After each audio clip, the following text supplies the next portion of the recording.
Hello everyone, welcome to my channel medico girl. आज हम देखेंगे पदार्थ विज्ञान का चैप्टर पदार्थ निरूपण। सबसे पहले से इम्पॉर्टेंट क्या क्या लॉन्ग क्वेश्चन आता है तो उसमें हमें क्या क्या चीज़ें कवर करनी है और अप्रॉक्सीमेटली हमें कितना इस पर लिखना है वही हम इसमें देखेंगे और इसको समझेंगे।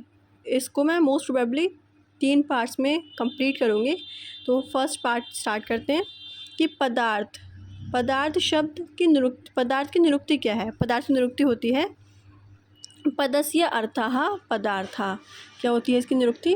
पदस्य अर्थः पदार्थः। ये पदार्थ की निरुक्ति होती है। इसका मतलब होता है कि पद के अर्थ को पदार्थ कहते हैं। कि किसे कहते हैं? पद के अर्थ को पदार्थ कहते हैं। पदार्थ शब्द 2 शब्दों से मिलकर बना होता है, एक तो पद और दूसरा अर्थ। पदार्थ 2 शब्दों से मिलकर बना है, पद एंड अर्थ। तो पद का मतलब क्या होता है? सबसे पहले हम देखेंगे कि पद का मतलब क्या होता है। पद का मतलब होता है कोई भी सार्थक शब्द या सार्थक अक्षर, उसको ही हम पद कहते हैं। पद से पता चल रहा है हमें पद और अर्थ से मिलकर बना है, तो सार्थक शब्द या सार्थक अक्षर को हम बोलते हैं पद। यानी कि हमें जिससे किसी अर्थ की प्राप्ति हो उसे पद कहते हैं। और अर्थ जिसके अर्थ का मतलब क्या होता है? जिससे हम इंद्रियों के विषय, यानी कि किसी चीज़ को हम अपने इंद्रियों के द्वारा, यानी कि हम अपनी इंद्रियों के द्वारा उसे हम ग्रहण कर सकते हैं अगर, तो उसको हम कहेंगे उसका अर्थ है। तो अर्थ का मतलब होता है जिसको हम इंद्रियों के द्वारा, हमारी जो 5 इंद्रियां हैं उनके द्वारा हम उसको ग्रहण कर सकते हैं, तो उसको हम बोलेंगे कि उसका अर्थ है। देन लक्षण। तो पदार्थ के 3 लक्षण होते हैं। क्या क्या होते हैं देखते हैं।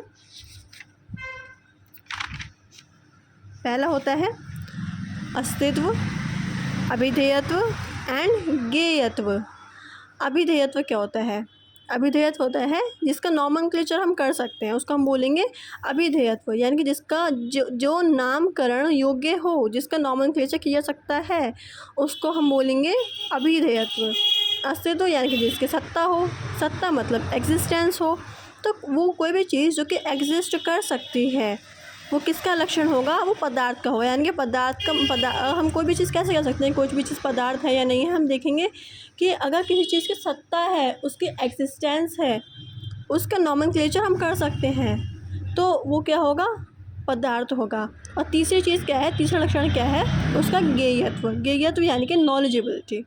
यानी कि तुम उस किसी चीज़ से, जो भी कोई चीज़ तुम जान, जो भी कोई पदार्थ है, उससे अगर तुम कोई भी नॉलेज अटेन कर पाते हो तो वो तुम्हारा उसका ज्ञेयत्व कहलाएगा। यानी कि जिस पदार्थ का ज्ञान प्राप्त किया सकता है उसी को हम बोलेंगे ज्ञेयत्व। जिससे हम नॉलेज ऑब्टेन कर सकते हैं, जिससे हमें उसके कुछ ना कुछ पता चलता है कि हाँ, कोई भी किसी चीज़ की क्वालिटी ये है तो वो ऐसे क्यों है, क्या है, उसको हम बोलेंगे ज्ञेयत्व। तो फर्स्ट ऑफ ऑल हमने देखा कि जो पदार्थ शब्द है वो दो शब्दों से मिलकर बना है, पद और अर्थ। उसमें पद का मतलब होता है सार्थक शब्द या सार्थक अक्षर, और अर्थ का मतलब होता है जिसको हम इंद्रियों के द्वारा ग्रहण कर सकते हैं। लक्षण उसके 3 होते हैं। क्या क्या लक्षण होते हैं? अभिधेयत्व, ज्ञेयत्व और अस्तित्व। ठीक है। अब हम कोई भी चीज़ पढ़ते हैं तो हम कैसे पता कि इसमें ये चीज़ लिखी है, क्यों लिखी है, क्या लिखी है? तो उसके लिए हम बताते हैं ना कि किन किन आचार्यों ने क्या क्या बताया है। तो वही हम कहते हैं कि पदार्थ के बारे में आचार्य चरक ने क्या कहा है। उन्होंने कहा है अर्थः पदस्य, यानी कि पद के विषय को पदार्थ कहते हैं। यानी कि जिसका कोई ना कोई सार्थक शब्द हो, सार्थक अक्षर हो, सार्थक मतलब कोई ना कोई सेंस बनता हो, उसको हम क्या बोलेंगे? पदार्थ बोलेंगे। आचार्य सुश्रुत ने कहा है यो अर्थो विहितः सूत्रे पदे वसा पदार्थ पदस्य पदयोः पदानाम व अर्थः पदार्थः। एक बार फिर से रिकॉल कर देती हूँ। यो अर्थो विहितः सूत्रे पदे वसा पदार्थ पदस्य पदयो पदानाम व अर्थः पदार्थः। यानी कि सिमिलरली इसका मीनिंग वही हुआ कि जिसकी सत्ता हो, जिसकी एग्जिस्टेंस हो, उसको हम पदार्थ कहते हैं। ठीक है। इसके बाद क्या है?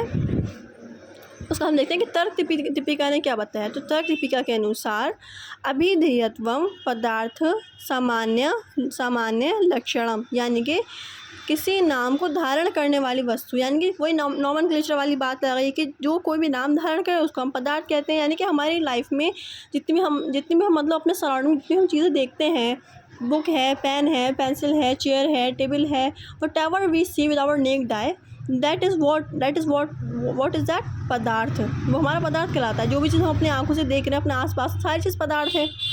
उसका कोई ना कोई मतलब होगा, कोई ना कोई अर्थ होगा, और उसको हम अपने इंद्रियों के द्वारा ग्रहण कर सकते हैं। हम देख पा रहे हैं, इसलिए हम उसको बोलेंगे पदार्थ। ठीक है। फिर सब पदार्थी ने कहा प्रमिति विषयः पदार्थ, जो ज्ञान का विषय हो जाएंगे, जिससे ज्ञान प्राप्त कर सकें। ठीक है ना। तो अब इसमें इम्पॉर्टेंट क्या है, चरक का, सुश्रुत का और तर्कदीपिका का भी इम्पॉर्टेंट है। तो ये चीज़ ध्यान रखनी है। एक ये भी बहुत इंपॉर्टेंट चीज़ है कि आचार्य प्रशस्पाद ने क्या कहा, और ये क्वेश्चन पीजी में पूछा जाता है। मोस्ट प्रोबेबली ये क्वेश्चन पीजी में पूछा जाता है, काफ़ी पूछा गया क्वेश्चन है कि आचार्य प्रशस्पाद ने कहा, उनके अकॉर्डिंग पदार्थ के लक्षणों को बताते हुए कहा है कि जिसमें अस्तित्व हो। उन्होंने कहा कि जिसमें अस्तित्व हो, जिसमें ज्ञेयत्व हो, जिसमें अभिधेयत्व हो, जो नामकरण करने योग्य हो, उसे पदार्थ कहते हैं। यानी कि उन्होंने उन तीनों लक्षणों को एक बार संसाइज करके बोल दिया कि ऐसा ऐसा होता है, तो होता है।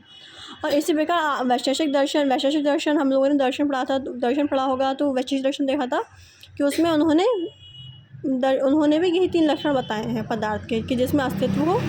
तो एक बार इसे रीड कर लेंगे। I hope it's clear to you. सत्ता हो या भाव हो, यानी कि हमें जो इस संसार में उपस्थित होगा उसी का विषय पर चर्चा किया। यानी कि जो भी चीज़ होगी उसी के बारे में तो हम कह सकते हैं कि हाँ ये है, नहीं है। जो हमें दिख रहा है, जिसका जो वास्तविक में दिख रहा हो, जिसका अस्तित्व हो, उसी को तो हम डिस्कस करेंगे, उसी की हम चर्चा करेंगे। और अगर कोई चीज़ ऐसी है जिसको हम खाली अनुमान कर रहे हैं और एक्चुअल में है ही नहीं, तो हम उसके बारे में क्या ही चर्चा करेंगे। यानी कि चर्चा भी उसी की जाती है जो हमें दिख रहा होता है, जो होता है एक्चुअल में, जो एग्जिस्ट करता है उसी की होती है। और प्रायोगिक उपयोग में भी लाया जा सकता है, यानी कि जिसको हम प्रैक्टिकल यूज़ भी कर सकते हैं, जिसको हम देख सकते हैं, जिससे हम नॉलेज ऑब्टेन कर सकते हैं, जिसकी हम चर्चा कर सकते हैं, जिसको हम प्रैक्टिकली यूज़ भी कर सकते हैं, वही अस्तित्व है। सिमिलरली जैसे आकाश में पुष्प, अब कभी कोई सेंस वाली बात है ये कि आकाश में पुष्प होंगे, बिल्कुल पॉसिबल नहीं है। बालू में तेल होता ही नहीं है, तो उसकी चर्चा कभी कोई करता ही नहीं। किसी कभी सुना है किसी कोई कह रहा है कि आकाश में पुष्प देखे मैंने, कोई होगा तो पागल ही कहेंगे इसे कि देखो पागल है, कैसी बातें कर रहा है ना। इसलिए तो बात उसी की जाएगी जो एग्जिस्ट करेगा, जिसकी चर्चा हो सकती है। अब हम बात करते हैं अभिधेयत्व की। अभिधेयत्व क्या है, जिसके जैसे अभिधेयत्व हमने कहा जो जिसका नामकरण हो सके, यानी कि हम बच्चों को बेबी होता है उसका नामकरण करते हैं ना, तो सिमिलरली अब क्या है, अब ऐसा तो है नहीं कि नामकरण नहीं किया किसी का, तो अब कोई किसी को कैसे पहचानेगा कि वो किसका बेटा है, किसका नहीं है, कौन है कौन नहीं है। तो जैसे कि हम लोगों में नामकरण इंपॉर्टेंट होता है ना, ऐसे ही अगर हम पदार्थ का नामकरण नहीं करेंगे तो हम किसी भी चीज़ को कैसे आइडेंटिफाई करेंगे। फॉर एग्जांपल मैंने कोई चीज़ देखी और मैं किसी को बताना चाहूँगी कि मैंने वो चीज़ देखी, मैंने फ़लाना चीज़ देखी, और अगर मुझे खुद ही समझ नहीं आ रहा कि मैं कहूँगी कि वो, अगर फॉर एग्ज़ाम्पल मैंने कुछ भी देखा और मैं उसको क्वालिटीज़ बता रही हूँ कि मैंने उसमें वो ब्लैक कलर का होता है, उसमें शाइनी होता है, ऐसा होता है, वैसा होता है, और अगर उसका नाम ही नहीं पता तो हो सकता है आप कुछ और सोच लो उसके बारे में, आप उसका कुछ अपोजिट सोच लो। मैं कुछ कह रही हूँ, मैं कोई फ्रूट बोल रही हूँ, आप कोई एनिमल सोच लो, हो सकता है ना। तो इसीलिए नामकरण तो बहुत इम्पोर्टेंट है। और कोई भी चीज़ होती है, कोई द्रव्य है, अगर उसको हम यूज़ करेंगे एज अ मेडिसिनल यूज़ करेंगे, हम उसको चिकित्सा में यूज़ करेंगे, तो उसका हमें नाम पता होना चाहिए, हमें इसकी क्वालिटीज़ पता होनी चाहिए। अब वो कैसे पता चलेंगे, जब तक हम उसका नॉमिनेशन किया होगा। तो इसीलिए पदार्थ का अभिधेयत्व, अगर किसी चीज़ का हम नामकरण नहीं कर सकते तो वो हमारा पदार्थ नहीं है, वो नहीं हो सकता पदार्थ। तो कोई भी पदार्थ जब तक चिकित्सा में तभी प्रयोग होगा जब तक उसका नामकरण हो। तो अनुसाधन कार्य में प्रयुक्त करने हेतु एवं औषधि निर्माण हेतु अमुक पदार्थों की आवश्यकता होती है, जो कि नामकरण के द्वारा ही प्रयोग में लाया जाना संभव है, अन्यथा विभिन्न प्रकार की भिन्नताएं आएंगी। बहुत सही बात है, मतलब मैं कुछ कह रही हूँ आपको समझेंगे। ऐसे ज्ञेयत्व, अभी बताया मैंने ज्ञेयत्व कि जिस पदार्थ का ज्ञान प्राप्त किया जा सके, जैसे कच्चे आम में अम्ल रस होता है, वी ऑल नो कि जो कच्चा आम होता है उसमें अम्ल रस होता है, डोमिनेंट होता है, लेकिन जब पक जाता है आम तो कैसा हो जाता है, वो मीठा हो जाता है ना, मीठा लगता है हमें, तो उसमें मधुर रस प्रधान हो जाता है उस टाइम पर। यानी कि 6 रस होते हैं, हम बताएं ना, हमारे पता ही होंगे सबको, मधुर, अम्ल, लवण, कटु, तित, कषाय। तो उसमें से जब आम कच्चा होता है तो उसमें अम्ल रस डोमिनेंट होता है, जब वो पक जाता है तो क्या कौन सा रस होता है उसमें, प्रधान होता है, मधुर रस होता है, सिमिलरली वही है। ठीक है, तो ये हमें ज्ञान पता चला इससे, तो हम बोलेंगे वो पदार्थ है। अब हम कहते हैं संस्कृत के अनुसार पद क्या है और अर्थ क्या है। तो उन्होंने कहा संस्कृत में कहा है कि पद क्या है, सुबंध है, और अर्थ यह है तिगंत है। जैसे सुबंध यानी कि जिसको नाम की संज्ञा दी जाती है, और तिगंत जैसे क्रिया, जिससे क्रिया आती हो, कोई क्रिया आती हो वो। यानी पदार्थ का विभाजन है, उनकी संख्या। तो पदार्थ कितने टाइप का होता है, तो आचार्य सुश्रुत ने कहा कि इसकी संख्या असंख्य है। ये क्या है, असंख्य है, यानी कि अनगिनत है, अनकाउंटेबल है, पदार्थ अनकाउंटेबल है। वेदांत ने कहा, आचार्य वेदांत के अनुसार पदार्थों की संख्या 2 है, आत्म तत्व और अनात्म तत्व। अब ये वाला क्या है ना, आपको ये याद ही करना है कि फिलॉसफी है, पदार्थ क्या है, फिलॉसफी तो है, तो ये तो सारा आपको याद ही करना है। अब मैं उसमें कुछ हेल्प तो कर नहीं सकती, क्योंकि जो चीज़ याद करनी वो तो करनी है। तो इसको आपको मेमोराइज़ करना है, एक जगह पेज पे सारे लिख लेना कि कौन कौन से होते हैं। मैंने भी ऐसे याद किए थे कि वेदांत में कितने बोले, बाकी किस किस ने कितने बोले। आप एक जगह नोट करके फिर एक बार रिकॉल करोगे, 4-5 पढ़ोगे, याद हो जाएगा, इतना डिफ़िकल्ट नहीं होता। हिंदी तो वैसे हम लोग याद हो ही जाती है। ठीक है, अद्वैत वेदांतवादी शंकराचार्य ने पदार्थ एक बताया, उन्होंने ब्रह्मा को ही माना, उन्होंने पदार्थ किसको माना, ब्रह्मा को। फिर विशिष्टाद्वैतवादी रामानुजाचार्य ने पदार्थ की संख्या 3 बताई है, चित्त, अचित्त, ब्रह्मा, यानी कॉन्शियस, अनकॉन्शियस और ब्रह्मा। मुरारी मिश्र ने 5, ब्रह्मा, धर्मी, धर्म, आधार एंड प्रदेश। तो ब्रह्मा, धर्मी, धर्म, आधार एंड प्रदेश। कुमारिल भट्ट, ये इंपॉर्टेंट है। क्यों इंपॉर्टेंट है देखते हैं हम, क्योंकि ये क्वेश्चन बहुत पूछा जाता है, कभी पूछ सकते हैं सेपरेटली भी कि कुमारिल भट्ट ने कितने पदार्थ माने। तो उन्होंने 5 माने हैं। कौन कौन से माने, द्रव्य, गुण, कर्म, सामान्य और अभाव। हमने षट पदार्थ का वर्णन पढ़ा था, उसमें क्या था, द्रव्य, गुण, कर्म, सामान्य, विशेष, समवाय। तो इसमें क्या हो गया, द्रव्य, गुण, कर्म, सामान्य, और इसमें विशेष नहीं होता, समवाय नहीं होता, उसके प्लेस पे क्या आ गया, अभाव आ गया। सांख्य ने 25 माने हैं, सुश्रुत ने भी 25 माने हैं। नाम उनकी याद करना इतना इंपॉर्टेंट नहीं है, ज़रूरी नहीं है। और आदि सांख्य ने षट पदार्थ माने हैं, उसमें उन्होंने माना है आत्मा और पंच महाभूत। चरक ने 24 तत्व माने हैं, उन्होंने प्रकृति और पुरुष को एक ही मान लिया है। ठीक है, और उसको बोला उन्होंने अव्यक्त। क्या बोला है, कि बोला उन्होंने अव्यक्त। योग दर्शन ने 2 पदार्थ माने हैं, चित्त और आत्मा। न्याय दर्शन ने 16 पदार्थ माने हैं, प्रमाण, प्रमेय, संशय, प्रयोजन, दृष्टांत, सिद्धांत, अवयव, तर्क, निर्णयवाद, जल्प, वितंडा, हेत्वाभास, छल, जाति, निग्रह स्थान के तत्व ज्ञान से मोक्ष की प्राप्ति होती है। यानी कि न्याय दर्शन के जो 16 पदार्थ हैं, ये तो इंपॉर्टेंट है याद करना, ये आपको करना ही करना है, कैसे भी करो। 16 हैं, कर लो, पढ़ते रहो, ऐसे पढ़ो ना उसको एक बार में 4-4 करके, जैसे सेंटेंस पढ़ रहे हो। प्रमाण, प्रमेय, संशय, प्रयोजन, दृष्टांत, सिद्धांत, अवयव, तर्क, निर्णयवाद, जल्प, वितंडा, हेत्वाभास, छल, जाति, निग्रह स्थान। इसे बाबा पढ़ोगे तो हो जाएंगे। देन वैशेषिक दर्शन ने 6 माने हैं, वही षट पदार्थ का वर्णन है, यही द्रव्य, गुण, कर्म, सामान्य, विशेष, समवाय। ठीक है, द्रव्य, गुण, कर्म, सामान्य, विशेष, समवाय। फिर आ गया तुम्हारा ये 90 न्याय ने 2 माने हैं, भाव पदार्थ और अभाव पदार्थ। इनका हम ब्रीफ में पढ़ेंगे, अभी आगे हम इनको ब्रीफ में पढ़ेंगे। 90 न्याय ने क्या माने हैं, तो ये पूछ सकते हैं कि भाव पदार्थ और अभाव पदार्थ का जो वो किया है डिवीजन में, किसने किया, 90 न्याय ने। देन अभाव कितने होते हैं, 3 प्रकार के होते हैं, आगे देखेंगे हम। ठीक है, फिर हम बात करते हैं कि इसमें भाव पदार्थ जो है ना, इन पे हमें द्रव्य, गुण, क्रम, सामान्य, विशेष, समवाय में एक एक हमें श्लोक याद कर लें तो बहुत अच्छा रहेगा। जैसे हम द्रव्य का पढ़ते हैं, यत्र आचिता कर्म गुणा कारणम समवाय यत तद द्रव्यम। गुण का क्या हो गया, यत्र आचिता, बोलो मेरे साथ बोलो, यत्र आचिता कर्म गुणा कारणम समवाय यत तद द्रव्यम। फिर से बोलो, यत्र आचिता कर्म गुणा कारणम समवाय यत तद्रव्यम। क्या होता है ना, हम लोगों को इसी चीज़ में दिक्कत होती है, ISC बोर्ड वालों को, ये वही नहीं समझ आता उन्हें, इस श्लोकों का प्रोनाउंसिएशन कैसे होगा, है ना। अब हम हैं इंग्लिश मीडियम के, और ये दिए होते हैं संस्कृत में, यही होता है कि ये क्या लिखा है। एक बार इस बुक में दिखा देती हूँ, इस श्लोक का देखो प्रॉपर है। यत्र आचिता कर्म गुणा कारणम समवाय यत तद द्रव्यम।